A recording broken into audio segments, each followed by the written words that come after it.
Welcome back. Programme में आपको कहते हैं खुश आमदीद। लास्ट 2 कंटेस्टेंट हमारे साथ मौजूद हैं। मोहम्मद अनीस इस्लाम, नेशनल टेक्सटाइल यूनिवर्सिटी फैसलाबाद से इनका ताल्लुक है और ये मुसलसल बैठे अपनी सीट पर। जब भी कोई कंटेस्टेंट आ रहा था, स्पीच कर रहा था, तो उनके चेहरे की मुस्कुराहट वाहिद नहीं थी, तो मुसलसल मुस्कुराए जा रहे थे।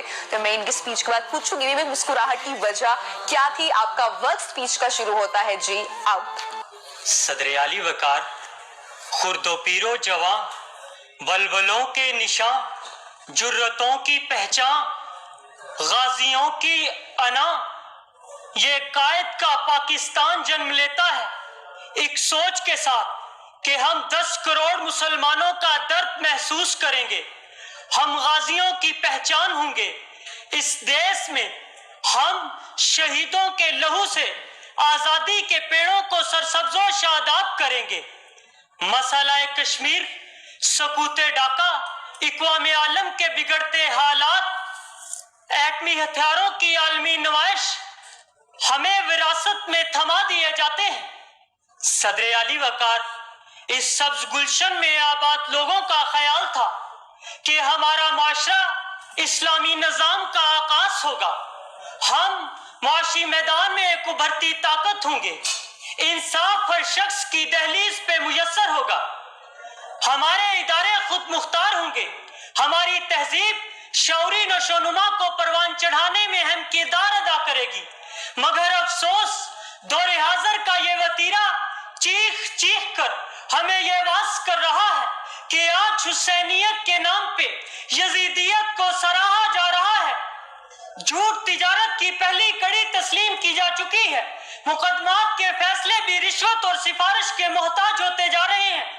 जुल्म और बर्बरियत का ये आलम है कि गुराबा जागीरदारों और वडेरों के तलवे चाटने पे मजबूर है। जनाबे सदर, जरूरत इस समर की है कि हम अपनी आंखों से बेज़मीरियों बेहिसी की काली पट्टियां उतारकर एहसास पैदा करें।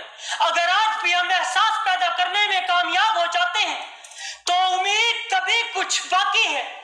एक बस्ती बसने वाली है जिस बस्ती में कोई जुल्म न हो और जीना भी कोई जुर्म न हो। वहाँ फूल खुशी के खिलते हों और सारे मौसम मिलते हों।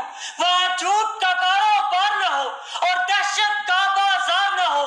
एक आस ऐसी बस्ती हो जहाँ रोटी भूख से सस्ती हो। ये बस्ती काश तुम्हारी हो, ये बस्ती काश हमारी हो, ये बस्ती काश हमारी हो। सदर आली वकार, आज हमें कायद के very well, very well, very well. जी जवाद साहब, बहुत अच्छा था, बहुत अच्छा। और इन्होंने जो पढ़ी है ना, आखिर में जो नज़म पढ़ी है वो बहुत जबरदस्त थी। अशार बहुत मैं समझता हूँ कि उसमें एक सोशल वेलफेयर की बात भी थी और जस्टिस की बात भी थी और मुझे अच्छा लगा। और मैं बड़ा खुश हुआ कि जितने भी लोग आज आए हैं बड़े टैलेंटेड थे माशाल्लाह। यस। और मैं फिर कहूंगा कि इनको कुछ ना कुछ लाइफ में करना चाहिए और पॉलिटिकली करना चाहिए। Pakistan needs politicians like them.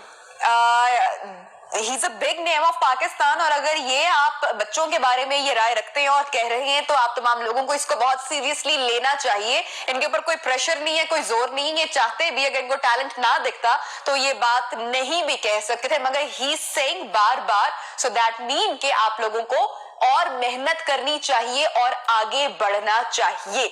और बहुत खूबसूरत, बहुत खूबसूरत। असल बात जो है कि तकरीर की खूबी यही होती है कि एक भाव खास तरफ पे लेके आए और जो आपके कंक्लूडिंग सेंटेंसेस हैं या कंक्लूडिंग अशार हैं वो आपकी तकरीर के साथ मिल जाएं। वो बहुत खूबसूरत, उन्होंने वो उसको बहुत अच्छी तरतीब दिया था और जबरदस्त। वेल डन जी, वेल डन। तशरीफ रखिए।